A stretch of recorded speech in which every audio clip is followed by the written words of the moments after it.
અમરેલી શહેરમાં 2 દિવસ પહેલા બનેલી સગા ભાઈની હત્યાની ચકચારી ઘટનામાં પોલીસે મહત્વની સફળતા મેળવી છે.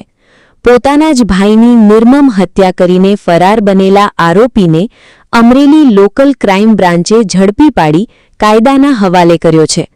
2 દિવસ પહેલા સામાન્ય બોલાચાલી દરમિયાન એક ભાઈએ ગુસ્સાના આવેશમાં આવી પોતાના જ ભાઈ પર જીવલેણ હુમલો કર્યો હતો.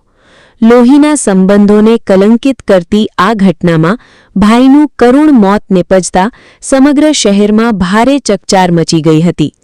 ઘટના બાદ આરોપી ફરાર થઈ ગયો હતો, પરંતુ અમરેલી એલસીબીની ટીમે હ્યુમન ઇન્ટેલિજન્સ અને ટેકનિકલ સર્વેલન્સના આધારે સઘન તપાસ હાથ ધરી હતી, જેના પરિણામે ગણતરીના કલાકોમાં જ આરોપી સુધી પહોંચી તેને ઝડપી પાડવામાં સફળતા મળી હતી.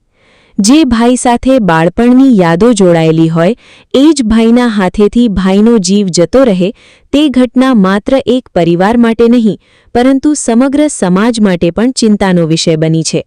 જો કે અમરેલી એલસીબીની ઝડપી અને અસરકારક કામગીરીના કારણે આરોપી હવે કાયદાના સકંજામાં આવી ગયો છે. રિપોર્ટર મૌલિક દોશી, અમરેલી.